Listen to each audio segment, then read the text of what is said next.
The President's Press Conference from the State Department Auditorium in Washington, D.C., April the 11th, 1962.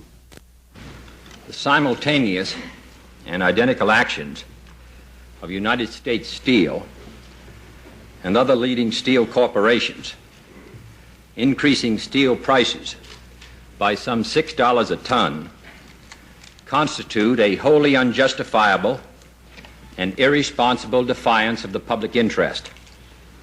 In this serious hour in our nation's history, when we are confronted with grave crises in Berlin and Southeast Asia, when we are devoting our energies to economic recovery and stability, when we are asking reservists to leave their homes and families for months on end, and servicemen to risk their lives, and 4 were killed in the last 2 days in Vietnam, and asking union members to hold down their wage requests, at a time when restraint and sacrifice are being asked of every citizen, the American people will find it hard, as I do, to accept a situation in which a tiny handful of steel executives, whose pursuit of private power and profit exceeds their sense of public responsibility, can show such utter contempt for the interests of 185 million Americans. If this rise in the cost of steel is imitated by the rest of the industry instead of rescinded, it would increase the cost of homes, autos, appliances, and most other items for every American family. It would increase the cost of machinery and tools to every American businessman and farmer. It would seriously handicap our efforts to prevent an inflationary spiral from eating up the pensions of our older citizens and our new gains in purchasing power. It would add, Secretary McNamara informed me this morning, an estimated $1 billion to the cost of our defenses at a time when every dollar is needed for national security and other purposes. It will make it more difficult for American goods to compete in foreign markets, more difficult to withstand competition from foreign imports, and thus more difficult to improve our balance of payments position and stem the flow of gold. And it is necessary to stem it for our national security if we're going to pay for our security commitments abroad. And it would surely handicap our efforts to induce other industries and unions to adopt responsible price and wage policies. The facts of the matter are that there is no justification for an increase in steel prices. The recent settlement between the industry and the union, which does not even take place until July 1st, was widely acknowledged to be non-inflationary. And the whole purpose and effect of this administration's role, which both parties understood, was to achieve an agreement which would make unnecessary any increase in prices. Steel output per man is rising so fast that labor costs per ton of steel can actually be expected to decline in the next 12 months.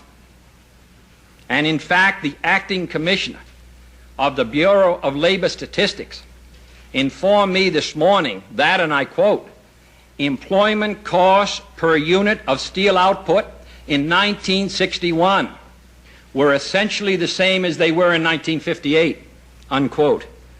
The cost of major raw materials, steel, scrap, and coal, has also been declining. And for an industry which has been generally operating at less than 2/3 of capacity, its profit rate has been normal and can be expected to rise sharply this year in view of the reduction in idle capacity. Their lot has been easier than that of 100,000 steelworkers thrown out of work in the last 3 years. The industry's cash dividends have exceeded $600 million in each of the last 5 years, and earnings in the first quarter of this year were estimated in the February 28th Wall Street Journal to be among the highest in history. In short, at a time when they could be exploring how more efficiency and better prices could be obtained, reducing prices in this industry, in recognition of lower costs, their unusually good labor contract, their foreign competition, and their increase in production and profits which are coming this year, a few gigantic corporations have decided to increase prices in ruthless disregard of their public responsibilities. The Steel Workers Union can be proud that it abided by its responsibilities in this agreement. And this government also has responsibilities which we intend to meet. The Department of Justice and the Federal Trade Commission are examining the significance of this action in a free, competitive economy. The Department of Defense and other agencies are reviewing its impact on their policies of procurement. And I am informed that steps are underway by those members of the Congress who plan appropriate inquiries into how these price decisions are so quickly made and reached, and what legislative safeguards may be needed to protect the public interest. Price and wage decisions in this country, except for a very limited restrictions in the case of monopolies and national emergency strikes, are and ought to be freely and privately made. But the American people have a right to expect, in return for that freedom, a higher sense of business responsibility for the welfare of their country than has been shown in the last 2 days. Some time ago, I asked each American to consider what he would do for his country, and I asked the steel companies. In the last 24 hours, we had their answer. Just I have one other statement here. Mr. Hatch is going to release a statement in regard to the release of the guards. Let me say in summary that Secretary McNamara and I have carefully reviewed our progress in achieving permanent increases in our military strength.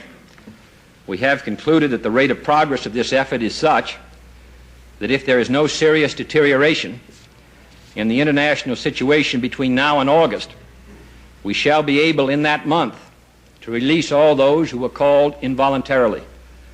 Our continuing strength after this release will be much increased over what it was a year ago. Just as an example, the number of our combat-ready Army divisions in active service after the release will be 16, as against 11 a year ago. The release is not the result of any marked change in the international situation, which continues to have many dangers and tensions. It is the result, rather, of our successful buildup of permanent instead of emergency strength. The units we release will remain available in a new and heightened state of combat readiness if a new crisis should arise requiring their further service. I know that I speak for all of our countrymen in expressing our appreciation to all those who've served under the adverse conditions of living in camps and being taken away from their families and their service, and the willingness of the great, great majority of all of them to do this uncomplainingly, I think should be an inspiration to every American. And lastly, last Saturday I issued an executive order creating a board of inquiry to inquire into the issues involved in the current labor dispute in the West Coast maritime industry. The Board of Inquiry filed its written report with me today.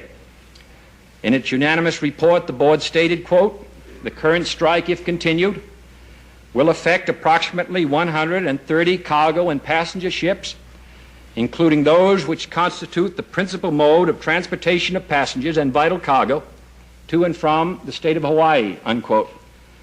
Other reports I have received clearly manifest that a continuation of this strike imperils the national health and safety. I have therefore instructed the Attorney General to seek an injunction against this strike under the national emergency provisions of the Labor Management Relations Act of 1947. While an injunction will restore the West Coast maritime industry to full operation and return the striking members to work for 80 days, it should not, and I hope will not, interfere in any way with efforts towards full settlement. I call upon the parties to make that effort, to achieve that settlement quickly. However, the public interest does not permit further delay in applying for an injunction. Consequently, I have made the decision to direct the Attorney General to apply for an appropriate order. Mr. President, the unusually strong language which you used in discussing the steel situation would indicate that you might be considering some pretty strong action. Are you thinking in terms of requesting or reviving the need for wage price controls? I think that my statement states what the situation is today. This is a free country. In all the conversations which were held by members of this administration and myself with the leaders of the steel union and the companies, it was always very obvious that they could proceed with freedom to do what they thought was best within the limitations of law. But I did very clearly emphasize on every occasion that my only interest was that in trying to secure an agreement which would not provide an increase in prices, because I thought that price stability in steel would have the most far-reaching consequences for industrial and economic stability and for our position abroad, and price instability would have the most far-reaching consequences in making our lot much more difficult. When the agreement was signed, and the agreement was a moderate one, and within the range of productivity increases, as I've said, actually there'll be a reduction in cost per unit during the next year. I thought, I was hopeful we'd achieved our goal. Now, the actions that will be taken are being now considered by the administration. The Department of Justice is particularly in view of the very speedy action in other companies who have entirely different economic problems facing them than did United States Steel, the speed with which they moved seems to me to require an examination of our present laws and whether they're being obeyed by the Federal Trade Commission, particularly the Department of Justice. And I'm very interested in the prospective investigations that will be conducted in the House and Senate, and whether we shall need additional legislation, which I would come to very reluctantly. But I must say the last 24 hours indicates that those with great power are not always concerned about the national interest. Mr. President, yes? In your conversation with Mr. Blau yesterday, did you make a direct request that this price increase be either deferred or rescinded? I was informed about the price increase after the announcement had gone out to the papers. I told Mr. Blau my very keen disappointment and what I thought would be the most unfortunate effects of it. And, of course, we were hopeful that other companies, who, as I've said, have a different situation in regard to profits and all the rest than U.S. Steel. They all have a somewhat different economic situation. I was hopeful, particularly in view of the statement I saw in the paper by the president of Bethlehem, in which he stated, though now he says he's misquoted, that there should be no price increase, and we are investigating that statement. I was hopeful that the others would not follow the example, that therefore the pressures of the competitive marketplace would bring United States Steel back to their original prices. But the parade began. But it came to me after the decision was made. There was no prior consultation or information given to the administration. Mr. President? Yeah. Now that General Clay is coming home from Berlin, don't you think that the service wives have borne the brunt of our gold shortage long enough and should be permitted to join their soldier husbands in Europe?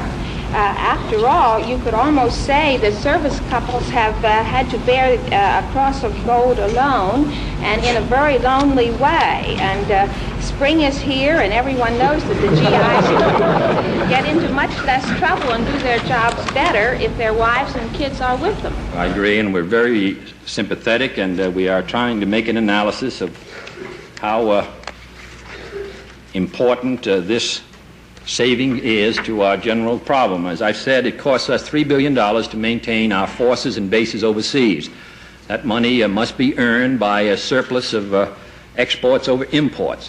And that's I have asked Secretary McNamara to try to reduce that in the next 12 to 18 months by $1.1 billion in order to try to bring this gold flow into balance. And that means taking a third out of the Defense Department without reducing its strength. So that that's why these women are bearing hardships and these families. And that's why I contrast it with such unhappiness to the last 24 hours. Because the fact of the matter is, if we're not able to compete, this results in a larger increase of imports from foreign markets and therefore lowers our dollar advantages. Then those wives are going to have to stay home. Mr. President, when the Strategic Air Command had a false alarm for a few moments last fall, were you notified? And if not, do you think you should have been, and have you made arrangements to be if there are any cases? That story, in my opinion, was overstated. There was a breach in the communications between the base at Toul and our Continental Command. As you know, we run a 15-minute alert. This lasted for a few seconds. General Power alerted those forces which were on a standby basis. There are constant drills. It was not that we were, as I saw in some papers, really those in Europe, a few seconds from war, because the fact of the matter is it would have taken several hours before they could have taken off and begun to fly, and we were always in control, so that I thought General Power took the right action before anything was done, which would in any way have threatened the security of the United States. Of course, the communication would have come immediate, but there is always this problem of being on the alert. Mr. President, if I could get back to steel for a minute.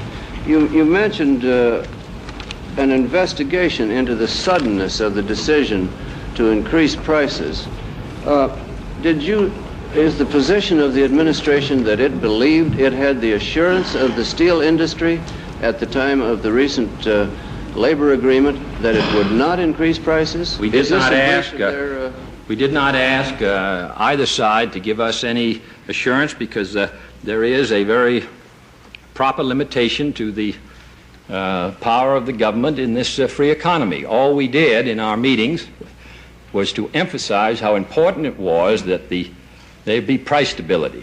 And we stressed that our whole purpose in attempting to persuade the union to begin to bargain early and to make an agreement which would not affect prices, of course, was for the purpose of maintaining price stability. That was the thread that ran through every discussion which I had with Secretary Goldberg. We never at any time asked for a commitment in regard to the precise terms of the agreement from either Mr. McDonald or those Mr. Blau representing the steel company, because in our opinion that would be passing over the line of propriety. But I don't think that there was any question that our great interest in attempting to secure the kind of settlement that was finally secured was to maintain price stability, which we regard as very essential at this particular time. That agreement provided for price stability up to yesterday. Mr. President, could you interpret for us the significance of General Clay's return? Does it mean that the administration now believes that the Berlin crisis is negotiable? No. When he came with us, as you know, he was the responsible officer in the Continental Can Company. And he said he would take leave of absence till January. And then in January, we asked him to stay further. But he has said for several months now that he really felt that his obligation was to return. He's recommended very highly the responsible Americans who were there.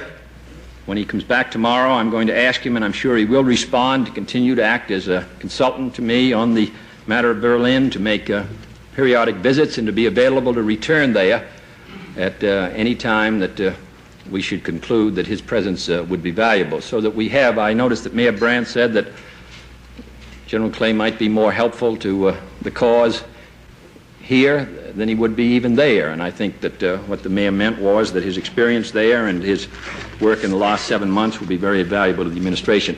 So his service continues, and the problem in Berlin continues. Mr. President, in your statement on the steel industry, sir, you mentioned a number of instances which would indicate that the cost of living will go up for many people if this price increase were to remain effective. In your opinion, does that give the steel workers the right to try to obtain some kind of a price or a wage increase to catch up? Rather interestingly, the last contract was signed on Saturday with Great Lakes, so that the steel union is bound for a year, and of course, I'm sure would have felt going much further if the matter had worked out as we had all hoped, but they've made their agreement, and I'm sure they're going to stick with it. It does not provide for the sort of action you suggest. Mr. Morgan? Still on steel, Senator Gore advocated today legislation to regulate steel prices somewhat in the manner that public utility prices are regulated. And his argument seemed to be that the steel industry had sacrificed some of the privileges of the free market because it wasn't really setting its prices on a supply and demand, but what he called administered prices. Your statement earlier and your remarks since indicate a general agreement with that kind of approach. Is that correct? No, Mr. Morgan, I don't think that I've stated that. I'd have to look at and see what Senator Gore has suggested. And I'm not familiar with it. What I said was that we should examine what can be done to try to minimize the impact on the public interest of these decisions. But though we had, of course, always hoped that those involved would recognize that, I would say that what it must disturb Senator Gore and Congressman Seller and others, Senator Kefauver, will be the suddenness by which every company in the last few hours, one by one, as the morning went by, came in with their almost, if not identical, almost identical price increases, which isn't really the way we expect the competitive private enterprise system to always work. Mr. President, would you clarify, please, the United States position in the New Guinea dispute between the Netherlands and Indonesia? Recently, there have been reports of displeasure from the Netherlands that proposals put forward by the United States were not fair to the Netherlands. Well, I agree. I think everybody's displeased, really, with our role, because our role is an attempt, Ambassador Bunker's role has been, under the direction of UTAN, to try to see if we can bring some adjustment to prevent a military action which would be harmful to the interests of both countries with which we desire to be friendly. So I suppose it's hard to think of any proposal that we could make which would be welcome on both sides. I'm hopeful that if we can be useful, we'll continue to try to be. If both sides feel that we cannot be, then perhaps others can take on this assignment, or perhaps it can be done bilaterally. But Ambassador Bunker is a diplomat of long experience and great skill, and our only interest is to see if we can have a peaceful solution which we think is in the long-range interest of the free world, of our allies with whom we're allied, the Dutch, and the Indonesians, who we would like to see stay free, so that the role of the mediator is not a happy one, and we're prepared to have everybody mad if it makes some progress. Mr. President? President? Yes, sir. In connection with the steel situation again, is there not actions that could be taken by the executive branch in connection with direct procurement of steel, say under the administration of the Agency for International Aid, the aid agency? For example, I think government buys about 1 million tons of steel. Now, could not the government decide that only steel should be purchased only at the price, say, of yesterday rather than today? And that matter was considered, as a matter of fact, in a conversation between the Secretary of Defense and myself last evening. But, at that time, we're not aware that nearly the entire industry was about to come in, and therefore the amount of choice we have is somewhat limited. Part two on this thing.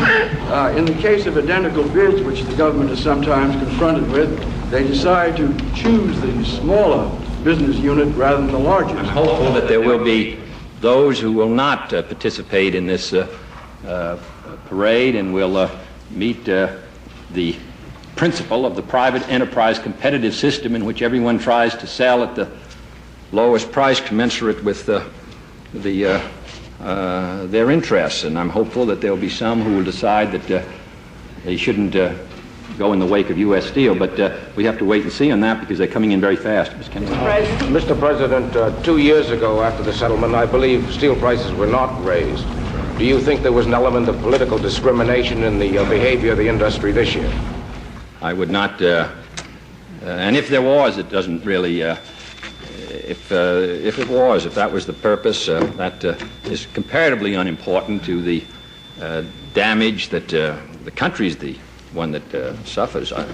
If they do it in order to spite me, it really isn't so important. Mr. President, yes. To carry a previous question just one step further, as a result of the emphasis that you placed on holding the price line, did any word or impression come to you from the negotiations that there would be no price increase under the type of agreement that was signed? I will say that in our conversations that we asked for no commitments in regard to the details of the agreement or in regard to any policies which the union or the company. Our central thrust was that price stability was necessary and that the way to do it was to have a responsible agreement, which we got. Now, at no time did anyone suggest that if such an agreement was gained, that it would be still necessary to put up prices. That word did not come until last night. Yes. There's been a price increase in Cuba as well. Mr. Castro has increased the price that he's put on human life in the release or the tentative release of the prisoners captured in the abortive invasion attempt last year. Would you comment on this, please? Well, I think that all of us had hoped that the day when men were put in the block had long ago passed from this hemisphere. And it has in every country until very recently in Cuba. And I think Mr. Castro knows that the United States government cannot engage in a negotiation like that, and he knows very well that the families cannot raise these millions of dollars. It's rather interesting. So what he has done really, in effect, is sentence them to 30 years in prison. It's rather interesting that Castro himself, when he engaged in a operation under a dictator whom we've been harshly critical of, that he was let out of prison after an open trial in 15 months. He regards for his own countrymen, not the countrymen who, from his point of view, may have been wrong, but who fought in the open and who took their chances and who are young men, he regards the appropriate treatment for them and for thousands of other Cubans to be this long prison sentence of 30 years, which in my opinion is why Mr. Castro is increasingly isolated in the company of free men. The steel industry is one of a half dozen which has been expecting tax benefits this summer through revision of the depreciation schedules. Does this price hike affect the administration's action? It affects our budget. Secretary Dillon and I discussed this morning. Of course, all this matter is being very carefully looked into now. The presidents of Mexico and of Brazil announced a principle of adherence to non-intervention between the communist and the capitalist blocs. Does this accord with what President Goulart told you when he was here in Washington? Yes, I haven't seen the joint statement, but I'm sure it does. I think we are bound together through the Organization of American States, and it's difficult to comment on a joint statement that I have not read, but I think that Mr. Goulart, President Goulart, says the same in Mexico as he does in Washington. President. General Lemnitzer has just recently conferred our Legion of Merit on a Japanese officer who apparently planned the Pearl Harbor attack. Can you think of any particular reason for this award? Yes, the reason it was given was that he had been a distinguished officer of the Japanese Air Force, that his relations with the United States had been extremely cooperative. He was acting as a military officer, and I think that these kind of days of the war are over, I thought that it was appropriate. He's a distinguished flyer, and well, we all regret Pearl Harbor and everything else, but we are in a new era in our relations with Japan, fortunately. Mr. President, sir, what are you going to do about American soldiers getting killed in Vietnam? Well, I'm as extremely concerned about American soldiers who are in a great many areas in hazard. We are attempting to help Vietnam maintain its independence and not fall under the domination of the communists.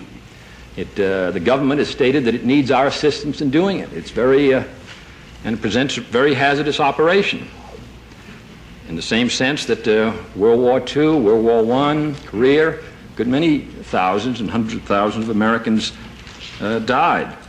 So that these four sergeants are in that long role. But we cannot desist in Vietnam, and I think that it is the fact that these men operating very far from home, very far indeed from Saigon, under great danger, and there are many others, the fact that of their contribution, as well as the Wisconsin and Texas National Guard, it is in that setting that I look at the present actions.